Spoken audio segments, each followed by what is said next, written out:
Good afternoon. My name is Chris, and I will be your conference operator today. At this time, I would like to welcome everyone to the discussion regarding the Antares rocket launch failure. All lines have been placed on mute to prevent any background noise. After the speaker's remarks, there will be a question and answer session. If you would like to ask a question during this time, simply press star, then the number 1 on your telephone keypad. If you would like to withdraw your question, press the pound key. Thank you. David Thompson, President and CEO of Orbital Sciences, you may begin your conference. Okay, good afternoon, everyone. Thank you for joining us for the call today covering last night's Antares launch failure. I'm Dave Thompson, and with me on the phone is Garrett Pierce. Before we get started, I'd like to ask everyone to note that some of the comments that we'll make during the call may be considered forward-looking statements. As I think you all know, such statements are subject to a variety of risks and uncertainties that may cause the company's actual operational and financial results to differ materially from our current outlook. Additional information concerning the main factors that could cause such actual results to differ are contained in the reports filed with the SEC. Here's what we're going to discuss today. I'm going to lead off with a brief description of what happened during yesterday's Antares launch attempt and what short-term actions the company is taking to collect information about the launch failure to help us in determining the cause of the accident and to identify the appropriate corrective actions to be implemented. Next, Garrett's going to comment on the financial impacts of the incident as they are currently known. And then finally, I'll discuss our preliminary thinking about how we may move forward to continue to maintain the Antares Cygnus cargo supply line to the International Space Station for NASA. And then at that point, we'll be happy to take your questions. As many of you know, we intended to launch the 5th Antares rocket carrying our 4th Cygnus spacecraft to the space station last night from our launch base at Wallops Island, Virginia. Following a smooth countdown, Antares lifted off at about 6:22 p.m. Eastern Time, but experienced a catastrophic failure approximately 15 seconds into the flight, which ultimately destroyed the rocket as well as the Cygnus spacecraft attached to it. Fortunately, no one was injured as a result of the accident, and based on the preliminary inspections that were conducted this morning at Wallops Island, it appears that the launch pad complex itself was spared from any major damage. In addition, the Antares Vehicle Assembly Building and related Cygnus spacecraft processing facilities at other locations within the Wallops area were not affected by the failure in any way. At Orbital, we are certainly disappointed by this failure, but in no way are we discouraged or dissuaded from our objectives to expand the Antares rocket well into the medium launch class. Our short-term actions have centered around the formation of an accident investigation board that together with NASA, the Mid-Atlantic Regional Spaceport, and the National Transportation Safety Board will carry out the failure review and recommend corrective actions. At this time, it's too soon to know exactly how long this process will take or whether Antares and Cygnus missions that are scheduled for next year, including our next flight, which had been set for early April, will be affected. In the days ahead, our number 1 priority is to do all we can to meet Orbital's commitments to NASA to keep open the cargo supply line to the space station, of which Antares and Cygnus play an important part. We're considering several options in determining the best way to achieve this overarching goal, and I'll comment on those in a few minutes. Before that, though, I'd like to ask Garrett to briefly discuss what is currently known about the financial implications of the launch failure. Garrett? Thanks, Dave. From a financial standpoint, it will take some time to assess the precise impacts. However, I can tell you that Orbital's view for 2014 remains unchanged, that our exposure to the mission success payment holdbacks on the CRS contract is covered by insurance, and that the cost of any necessary facility repairs is also reimbursable by insurance.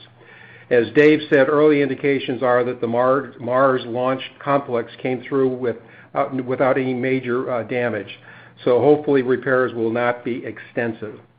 As the downstream impacts of the failure of downstream impacts of the failure in 2015, it is too soon to estimate what those could be. The largest variable will likely be the length of time required to return Antares to flight status, which Dave, as we'll discuss shortly, is not known. Dave? Okay, thanks, Garrett. Well, we still have a lot of work to do in the days ahead to analyze all of the telemetry and video data, to review the recollections and notes of the participants in the operation, and to collect all other available information about the flight. This investigation may or may not lead us to the conclusion that the failure was caused by a problem with the Antares first stage main propulsion system. As most of you know, the AJ-26 rocket engines used in that system have presented us with some serious technical and supply challenges in the past. So notwithstanding the previous successful flights of Antares before yesterday, Orbital has been reviewing alternatives since the middle of last year and recently selected a different main propulsion system for future use by Antares. It is possible that we may decide to accelerate this change if the AJ-26 turns out to be implicated in the failure, but this has not yet been decided. On this and other matters that Garrett and I are discussing today, I want to again emphasize that the information that we currently have is preliminary and could change substantially as more data is collected and analyzed and as our alternative plans are refined. We are only some 18 hours into this process, and sometimes reviews like this can take unexpected turns, days or weeks after the event itself occurs. Before we open up the call for questions, I would like to make a few additional observations. First, although they are increasingly infrequent in our business, rocket and satellite failures do still occur. Building and launching vehicles into space are among the most challenging and demanding things that government organizations and private companies do. Despite the diligent efforts of some of the aerospace industry's best and brightest people, sometimes things do go wrong. We work really, really hard to prevent this from happening, and Orbital's record, which I believe is one of the best in the world, reflects that emphasis. In our case, we've conducted a total of 284 launches of major rockets with a 95% overall success rate over the past 3+ decades, and we've achieved an even stronger 96+% success rate on 106 major launches that we've carried out in the past 10 years. Second, and more generally, Orbital has experienced adversity in the past, some of which was more difficult than this, and the company has always emerged stronger as a result. I am determined that we will do so again this time. In fact, I think the true test of an organization is not whether it experiences an infrequent failure, but how it responds to, learns from, and moves forward after such an event takes place. Finally, in the early 1960s, President Kennedy said that Americans explore and operate in space not because it is easy, but because it is hard. That was true 50 years ago, and it remains true today. It might at first seem strange that I would want to highlight some of the difficulties with which our company must contend in the business that we've chosen. But over time, I think it provides the basis for a very strong strategy, one that, despite occasional setbacks, generates tremendous value to our customers and also makes it very hard for all but a very few other companies to compete in our markets. Okay, I think we're now ready to take your questions. I expect you'll have more of them than we'll have immediate answers, but we'll do our best. At this time, I would like to remind everyone, in order to ask a question, please press star 1 on your telephone keypad. Your first question is from Howard Rubel with Jefferies & Co. Your line is open. Thank you very much, David and Garrett, for this time. I'm going to just do two. One is to address the merger for a moment, if you don't mind. I've had a number of questions from people about how the merger agreement contemplates an event like this. Could you provide me with some color? Howard, I would say in general there is no specific provision in the agreement for a launch failure. As I mentioned, that's an infrequent but still not altogether unavoidable occurrence in our business, and I think that's generally appreciated all around. As far as I know, I think things will continue. And then, you've seen both big successes and, a couple of challenges. And I know you've sort of offered a very, be cautious about how long something like this could take. But as you've looked in the past, is there any sort of time frame or any sort of steps that we should look for outside looking in to see how you're progressing at resolving and coming to a conclusion? In this case, I would say first that it appears that we have a very rich record of telemetry and video data and other sources of information. That is often but not always true in the cases of launch problems. I also think, although this is subject to additional work, that it will not likely take very long, I think a period of measured in days, not weeks, for the investigation team to define the handful of most likely causes of the accident. It may take a little longer than that to zero in on the final root cause. From our experience in the past, which is not altogether transferable to this situation, I would anticipate that there will be some delay in the next scheduled Antares launch, which as I mentioned earlier, was currently set for early April. I think a reasonable best case estimate would bound that at 3 months, but it could certainly be considerably longer than that, depending on what we find in the review. I would hope it would be not more than a year. Thank you very much. Your next question is from Sam Pearlstein with Wells Fargo. Your line is open. Good afternoon. Hi, Sam.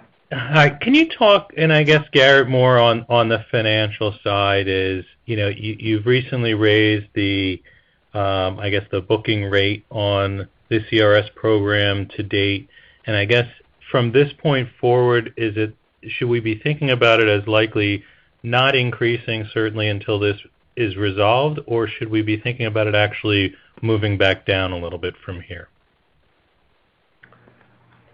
I do not see it moving back down from here, based upon everything I'm aware of. Okay. Go ahead. Sam, this is Dave. I would just add to that, we think we have a ample and conservative management reserve in our contract estimates, and within any reasonable recovery period, that reserve should cover any incremental costs to be incurred in the investigation and getting back into flight status. And as Garrett indicated, any repair work that may be required on the facilities, which currently appears to be in fairly good shape, should be covered separately by insurance proceeds. And is the same true in terms of the receivables and the ability for you to continue to receive the milestone awards and the cash flow profile? I mean, obviously outside the investigation and what other costs, but is that change at all in terms of what's potentially able to be earned? I would answer that in two parts. The very near-term receivables that would have been collectible upon the completion of a successful mission a month or so from now will be covered instead by mission insurance. We had not anticipated the collection of that receivable until January in any case, so should have no effect one way or the other on the final quarter of the year. Receivables on other missions beyond the ill-fated one from yesterday do depend on progress both in building the Cygnus spacecraft as well as in completing milestones on the launch vehicles. Some of those milestones could be affected as a function of delays that may be incurred for launches currently scheduled in 2015. At this point, we don't have a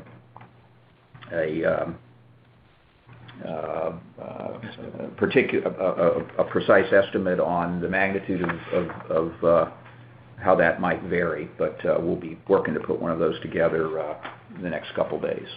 Okay, thanks. And if I can ask one last one, is the CRS-2, the follow-on contract where I think you were going to put in a bid later this year, does this end up affecting that in any way? We're still on track to submit our proposal in a couple of weeks. We intend to, as quickly as we can, bounce back from this failure and continue both under the current contract and hopefully a future contract as well to provide an important part of the cargo bridge from Earth to space in support of NASA's human spaceflight program. So we'll have to wait and see how that all comes together, but we're still full speed ahead on our pursuit of future business. Okay, thank you very much. Your next question is from Joe DiNardi with Stifel Nicolaus. Your line is open. Hey, good afternoon. Yeah, hi, Joe. David, I'm wondering, just given your background and your experience here, is there anything you can see from looking at the video or the telemetry data that would kind of point one way or the other that makes you feel more comfortable that, or it gives you a sense as to how long this is going to take to resolve and understand what happens, or is it still too early to tell? I think the short answer is it's still a little too early to tell. There are certain specific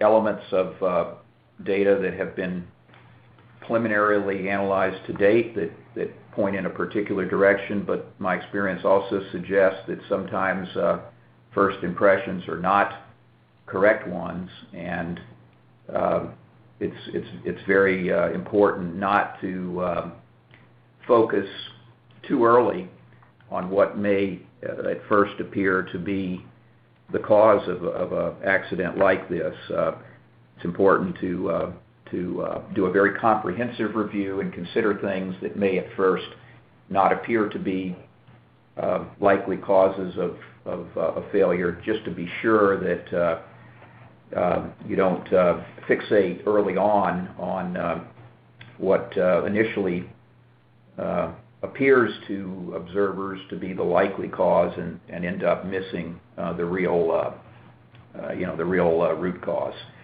So I think we will be substantially smarter on this over the course of the coming days, not weeks.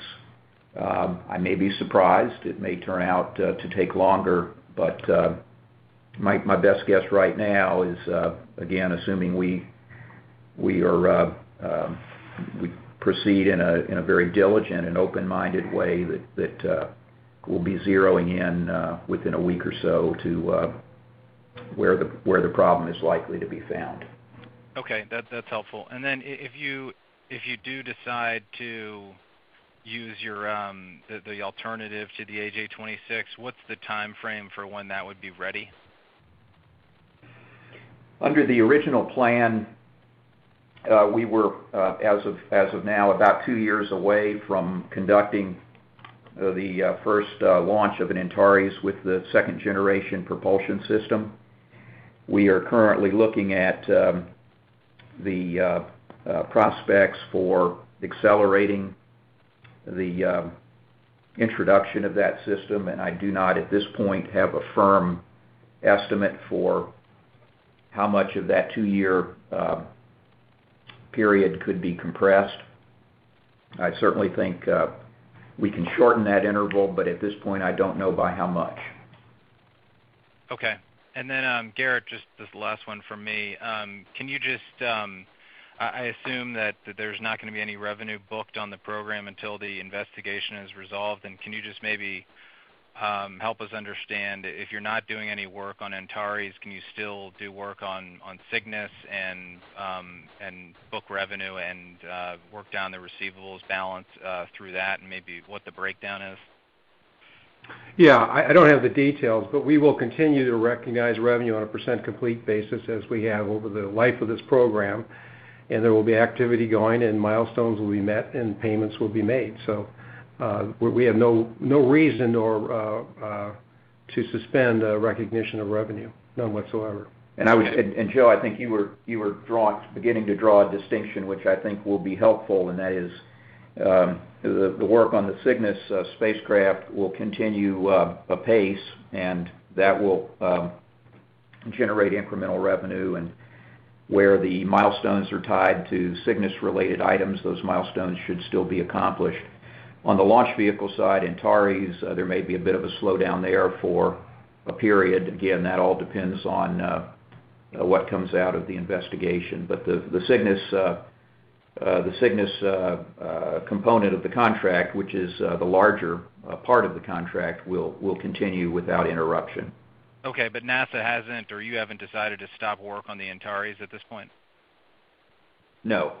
Okay, thank you. No, we haven't. Thank you. Your next question is from Michael Ciarmoli with KeyBanc Capital Markets. Your line is open. Hey, good afternoon, guys. Thanks for taking the questions. Maybe Dave or Garrett, just to stay on that, if the problem or failure was due to the AJ-26 and you did presumably have to accelerate that engine development, would that still enable you to recognize revenue? Because I'm assuming that wouldn't be, an engine swap wouldn't be covered under the program. So has that been contemplated into the revenue recognition if that is the case? Mike, this is Dave. It's a good question. I think it's an astute observation. We don't know the full answer to that just yet. It will, like many other things, it will depend on the conclusions that are drawn in the coming days and weeks from the investigation, and in turn the path we decide is the best one to follow for returning Antares and Cygnus to flight status.